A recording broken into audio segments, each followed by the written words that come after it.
Hello everybody, आप सभी का भूगोल के इस व्याख्यान में स्वागत है। क्रम को आगे बढ़ाते हुए हम चर्चा करेंगे सैम्पलिंग मेथड पार्ट 2 का।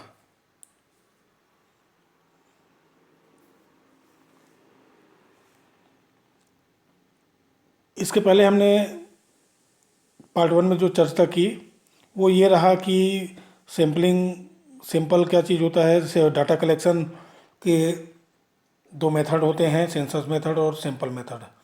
तो हमने काफ़ी विस्तृत चर्चा की सेंसस मेथड के बारे में, उसके गुणों के बारे में, और उसके बाद हम पहुँचे कि जो सैम्पलिंग मेथड है वो क्या चीज़ होता है, सैंपल किसको कहा जाता है, इसको कैसे चुना जाता है और क्या क्या उसमें विशेषताएं होनी चाहिए। तो एक सैंपल होता है जो पूरे यूनिवर्स को रिप्रेजेंट करता है, उसको उसकी प्रतिनिधि मानी जाती है। और जो सैम्पलिंग है उसका बेसिस क्या होता है, इनके बारे में हमने चर्चा की। आज हमारे चर्चा का विषय रहेगा कि स्टेप्स ऑफ सैम्पलिंग प्रोसीजर। जो निदर्शन का जो चुनाव है, सैंपल का जो चुनाव है, उसका मेन स्टेप क्या होता है, इस शीर्षक के अंतर्गत हम लोग बात करेंगे। तो देखिएगा, जहाँ पर स्टेप ऑफ सैंपलिंग की बात आती है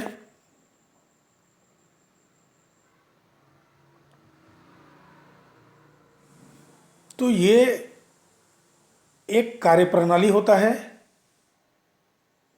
जो बिल्कुल टेक्निकल प्रोसेस में होता है।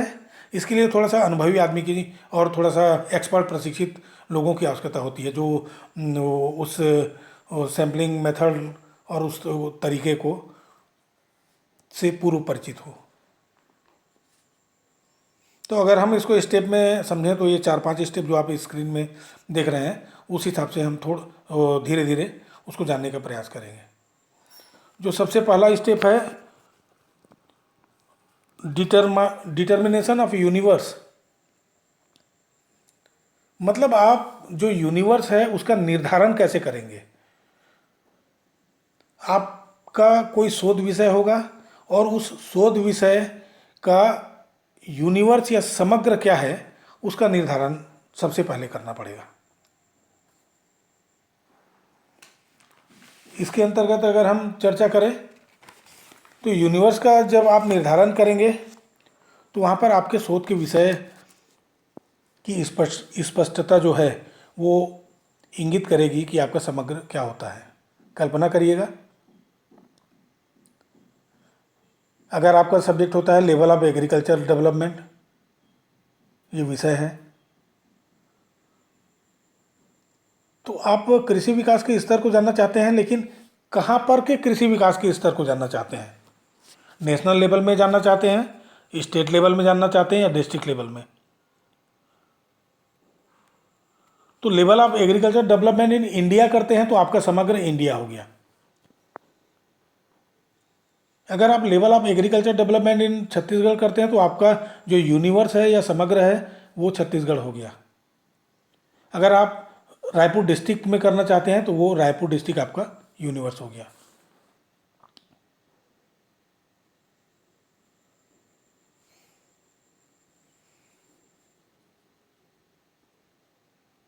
तो सबसे पहला बात यही होता है कि जो आप शोध करने वाले हैं तो सैंपल के सिलेक्शन से पहले आपको आपका यूनिवर्स या समग्र का निर्धारण करना पड़ेगा कि भाई मेरा समग्र ये है। और देखिए, खासियत ये होगी कि उसमें स्पष्टता और क्लियरिटी ज़रूरी है। आपका जो समग्र है वो बिल्कुल एक स्टैंडर्ड होगा, उसकी सीमाएं निश्चित होंगी, उसमें विशेष प्रकार का गुण पाया जाएगा,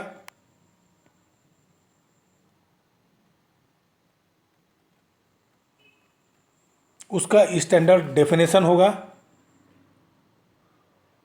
अगर वो एरिया से संबंधित है तो उसका बिल्कुल एक अवस्थिति होगी,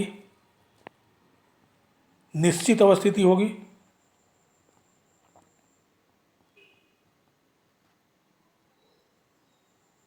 समग्र कुछ भी हो सकता है, भौगोलिक इकाई हो सकती है, नगर हो सकता है, कोई समुदाय हो सकता है या सामाजिक घटना हो सकती है, वो आपके शोध के विषय के ऊपर डिपेंड करता है। लेकिन आप जो भी समग्र निश्चित करेंगे या आपका जो भी समग्र होगा या जो भी समग्र आप निर्धारित करेंगे वो बिल्कुल एक स्टैंडर्डाइज फॉर्मेट में होगा, उसका वो वेल डिफाइंड होगा,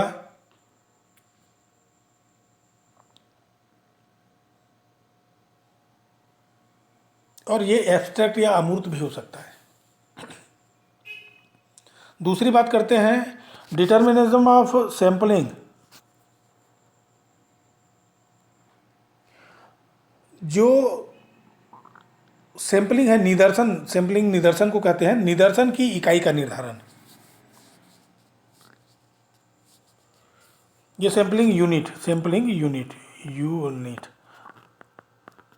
डिटर्मिनिज्म ऑफ सैंपलिंग यूनिट, निदर्शन की इकाई का निर्धारण करना है। सबसे पहले आपने समग्र का निर्धारण किया, अब दूसरा नंबर आता है कि उसके इकाई का निर्धारण करना है।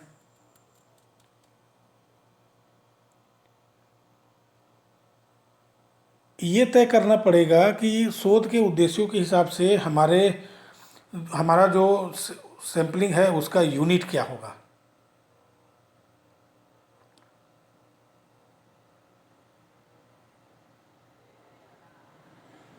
भाई अगर आप किसी व्यक्ति समूह के बारे में अध्ययन करना चाहते हैं तो एक व्यक्ति उसका इकाई हो सकता है।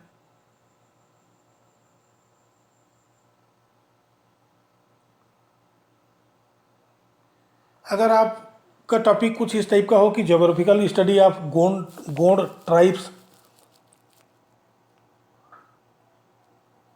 तो सबसे पहले आपको आइडेंटिफाई करना पड़ेगा कि गोंड रहते कहाँ हैं, तो विलेज में रहते हैं। तो पहले आपको वो एक यूनिट बनाना पड़ेगा आपको क्षेत्रफल की इकाई में। तो आप गोंड ट्राइब्स के विलेज को खोजेंगे, और जब आपको गोंड ट्राइब्स का विलेज मिल जाएगा तो गोंड परिवार आपका एक यूनिट होगा,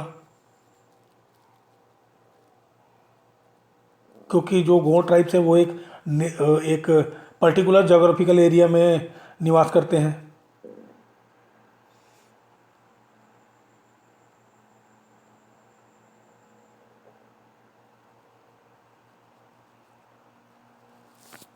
तो ये जो यूनिट्स हैं, निदर्शन की इकाई, वो आपके शोध की प्रकृति और उसका जो उद्देश्य है उसके हिसाब से रहेगा।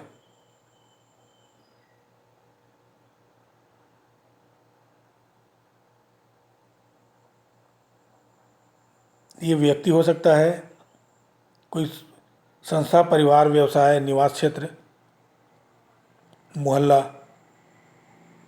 गांव,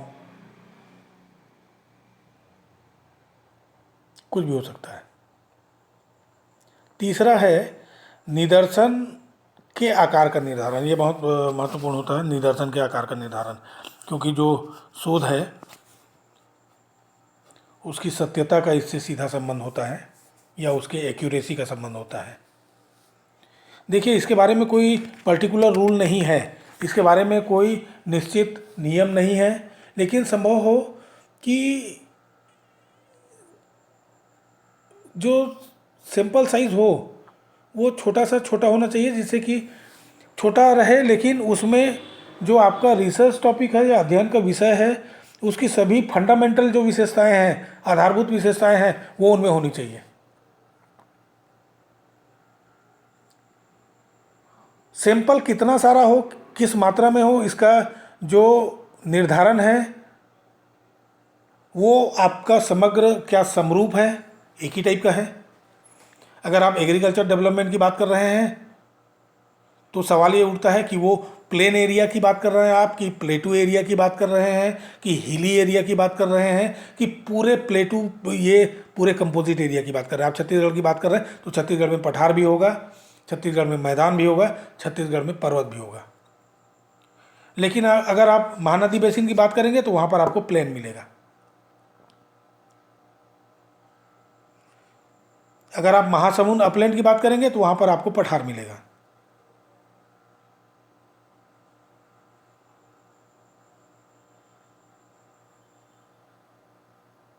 तो आपके शोध का जो समग्र है उसकी प्रकृति कैसी है,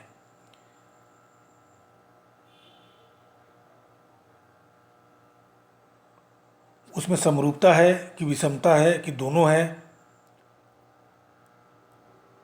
इस हिसाब से आपको जो सैंपल है उसके साइज का निर्धारण करना पड़ेगा, उसके आकार का तय करना पड़ेगा, ताकि पूरे समग्र के का गुण आपके जो यूनिट्स है या इकाई है जो सैंपल है उसमें आ सके।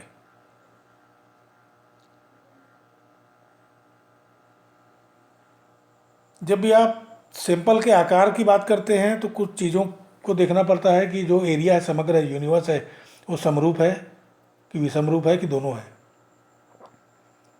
आपके शोध की प्रकृति क्या है, आपका जो स्टडी अप्रोच क्या है, अध्ययन की विधि क्या है आपका, आप किस प्रकार के वर्गों को ले रहे हैं और कैसे ले रहे हैं, उसकी संख्या कितनी है,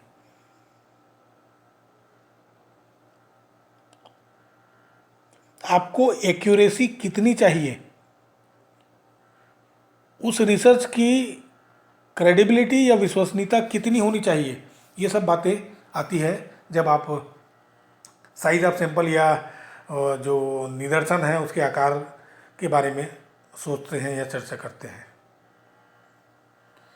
ये जो चौथा है प्रिपेयरिंग लिस्ट ऑफ सैंपल, ये बहुत कठिन काम है कि आपको सैंपल का बिल्कुल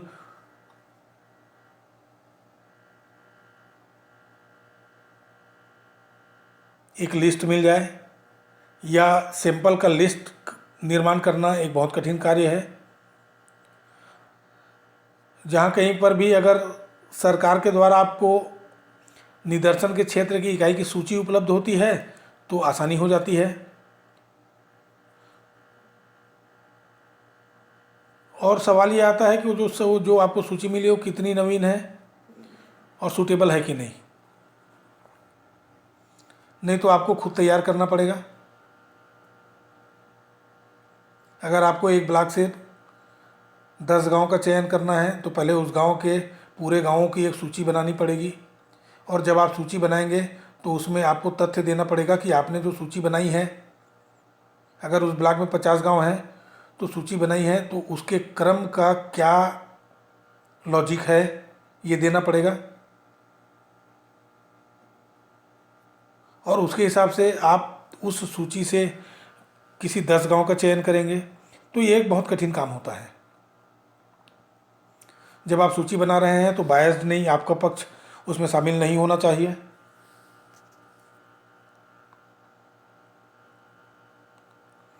कई बार क्या है कि अनेक स्थानों से सूची मिल जाती है, जैसे जनगणना रिपोर्ट हो गया, टेलीफोन का डायरेक्टरी हो गया,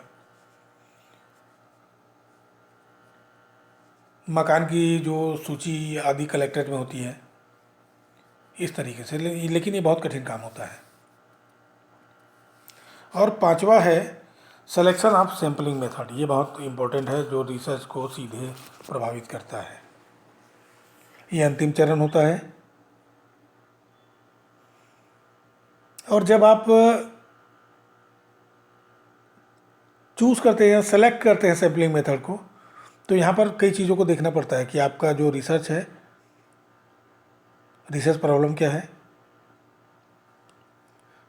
जहाँ पर आप रिसर्च कर रहे हैं जिस यूनिवर्स में, उसका नेचर क्या है, आपके पास टाइम कितना है, आपके पास सोर्सेज साधन क्या है,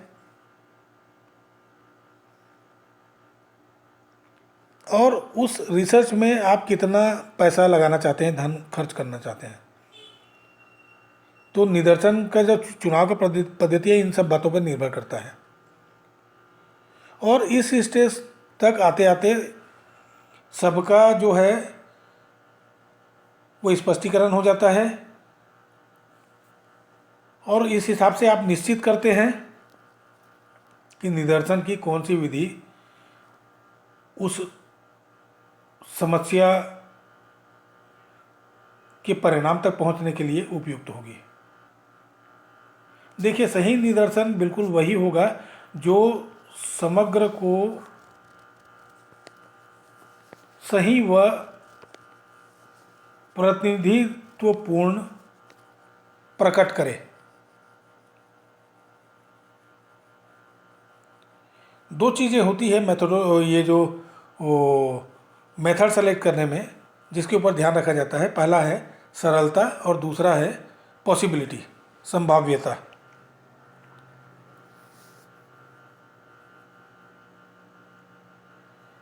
हम रिसर्चर होते हैं तो सरलता के प्रति थोड़ा सा झुकाव रहता है, क्योंकि अगर मेथड ज़्यादा जटिल होगा तो उसमें अशुद्धि भी उतनी ही अधिक मात्रा में होगी।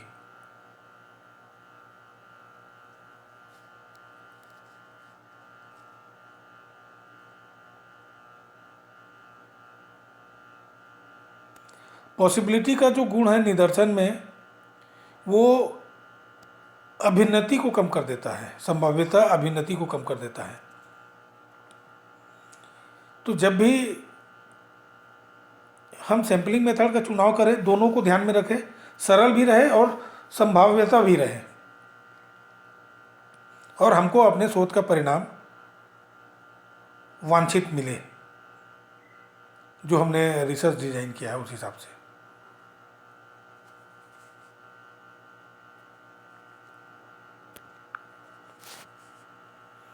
आगे चलते हैं।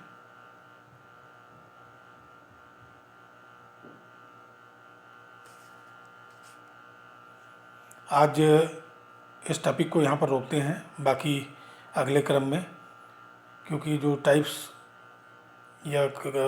ऑफ सैम्पलिंग है उसको मैं आपको थोड़ा सा डिटेल में बताना चाहूँगा। तो आज इस क्रम को यहाँ पर विराम देते हैं। आप सभी जानते हैं कि power point Anjani Patel prepare करती है डिपार्टमेंट में। बिल्कुल हम आभारी हैं, धन्यवाद है अंजनी पटेल का। और आप सभी की सहभागिता यहाँ पर रही, गंभीरतापूर्वक रही, उसके लिए मैं आप सभी को धन्यवाद देता हूँ या धन्यवाद देना चाहूँगा। इस क्रम को विराम देते हैं। अगले क्रम में इसी में सैम्पलिंग में जो टाइप ऑफ सैम्पलिंग है उसको बहुत विस्तृत उसका अध्ययन किया जाएगा, क्योंकि आपके फोर्थ सेमेस्टर में आपको ये एक्शन फॉर्म में करना है। तो आप इसको थोड़ा सा गंभीरता से समझिएगा, चीज़ें आसान हो जाएगी। पुनः जल्द मिलेंगे इस आश्वासन के साथ। आज के लिए इतना ही। Thank you all of you.